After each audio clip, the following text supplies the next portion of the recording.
Yeah. Hi everyone, I'm Kurt from Liquavista, and I just wanted to show you some of the displays that we've got on display here. It's a beautiful sunny day out here in Toulouse. We're at the Freescale facility, and we've got a couple of our displays lined up here. To the far left, monochrome display running 30 frame per second video. Next to that, color display, 800 by 600 resolution, both in the 6-inch platforms, running some interactive content, some examples of interactive magazines with fully saturated color and very high reflectance. Next to it, you have my PC running. But it's off, no? It's not off, actually. It's actually running a movie right now. But because of the bright ambient sunlight, one of the characteristics of the screens used in this type of technology is that once you go outside, it's fairly washed out. There's not a lot of color saturation, and it's very difficult to actually see the picture. One of the main advantages of Liquivista's displays is that you'll have the color experience and the brightness that you're used to indoors that you have in current netbooks or current laptops. But as soon as you go outside, and you obviously want to go outside on a beautiful day like this, you don't have to see any degradation of that performance going forward. Liquivista's displays have very high brightness and therefore very good color saturation and very high contrast, even though you have a lot of ambient sunlight. So here you have two prototypes. One is only black and white and has a touchscreen. Yeah, I can actually do stuff here? Yeah, you can move it around. You can see it's running video here, but we've added a capacitive touchscreen on top of that, just to show the possibilities in terms of application you can put on this type of platform. I'll just scroll through a couple of pages there, a couple of magazines, a couple of books. Usually when you add a touchscreen layer on top, it can lower the readability, right? But there... Yeah. Adding a layer on top of a display always will reduce the readability a bit. You'll have a bit more glare, and you'll have reduced optical performance. But because of the fact that our displays are Liquavista displays are very bright to start out with, because they have a high aperture ratio, very high reflectance, and don't require the use of polarizing films, the effects of a touchscreen on top of that are far less than with, for example, an LCD. Nice. So these are prototypes.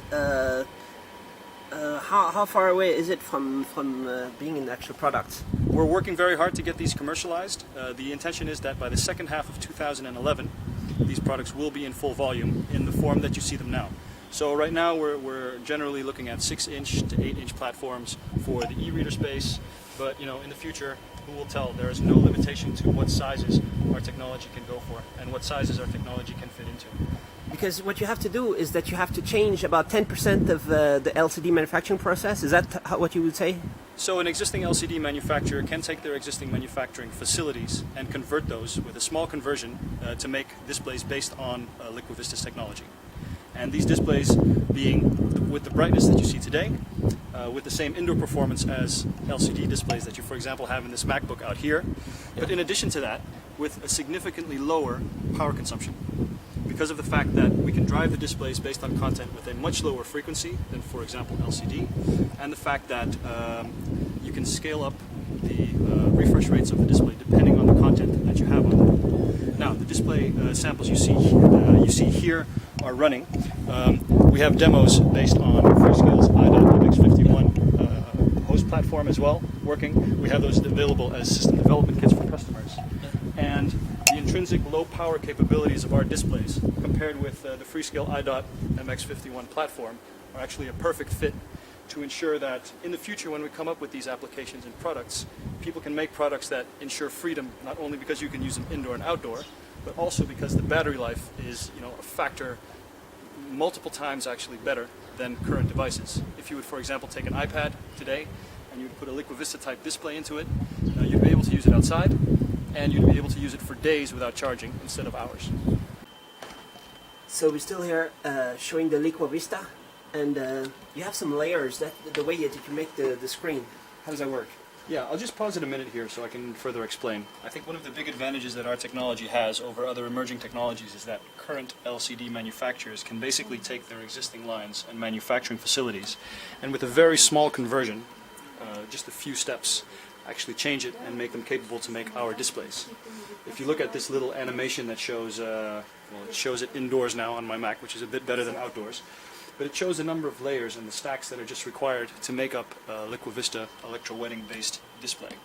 And you can see there are a number of different layers on top of there, very analogous and very similar to what's in the LCD market. With Liquavista, we can also go from glass to potential flexible substrates for true flexible and maybe large screen displays. And you can basically see here the switching behavior of the oil, water, and dye mixture that we have in the displays. The fundamental principle is an optical switch. You either open it or you close it, and you let light through or not. And this is basically the animation you see here. The oil and water mixture being switched open and closed, thereby letting light through or blocking light off.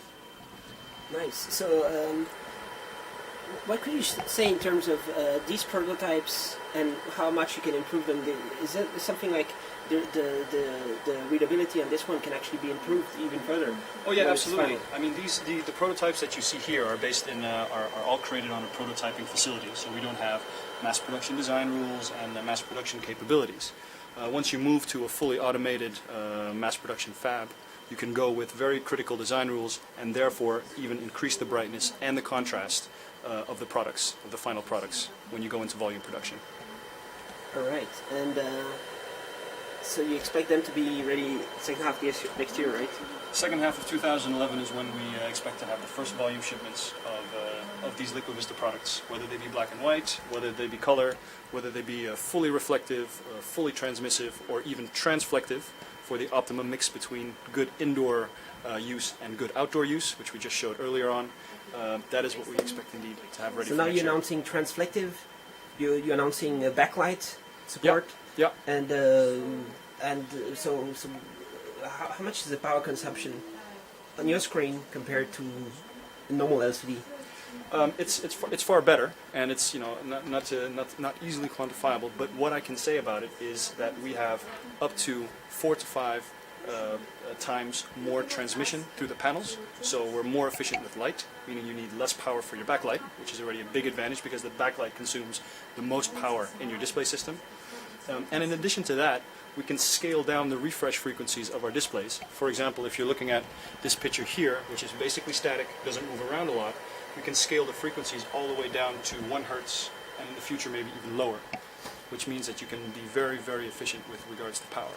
And then when you need video and you need high refresh rates, you basically just scale back up to those frequencies. So how could you say you position yourself against other alternatives in terms of screen that are those that are about to come out, like those that have, for example, there's a Pixel Chi, Mirasol, and all these. What do you say? Well, I think in a very big nutshell, our display is the only one besides LCD that can do 3 modes: reflective, transmissive, and reflective. You can choose what you want there. In addition to that, our display technology is one that can propagate very low power, because we can scale down indeed to this 1 hertz frequency I mentioned earlier, and we have a very high level of transmission of our channels. Another major advantage is that our displays can be manufactured by existing LCD manufacturers worldwide, meaning that it's non-proprietary and is very flexible in terms of who manufactures it. And in terms of price, what would you try to reach? What do you think it's going to cost? I think that's stretching it, but I think we definitely want to be very competitive in terms of our pricing with regards to LCD technology.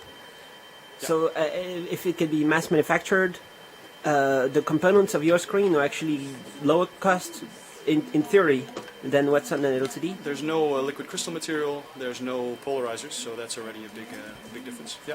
But you need oil. Yeah, oil, water, and dye, which are fairly commonly available materials. All in a certain substance, obviously, but...